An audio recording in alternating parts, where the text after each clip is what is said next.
Guys, today we'll talk about how to fix or how to solve locked account on Roblox. To know how to fix or how to solve locked account on Roblox app, you should just go to settings. Here you can click on apps, default apps, app settings. Then in this list you will enter to the window or to the app of Roblox, and you can click here in this page as you see.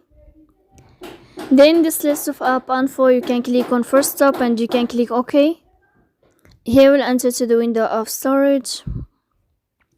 Don't click clear data. Click clear cache, but don't click clear data because that can cause you errors in your app. And in the end of all these steps, then you can turn off your phone and you can wait a moment to turn on your phone again. So please don't forget to support us by like and subscribe. See you next time in another video, and thank you for your attention and your watching.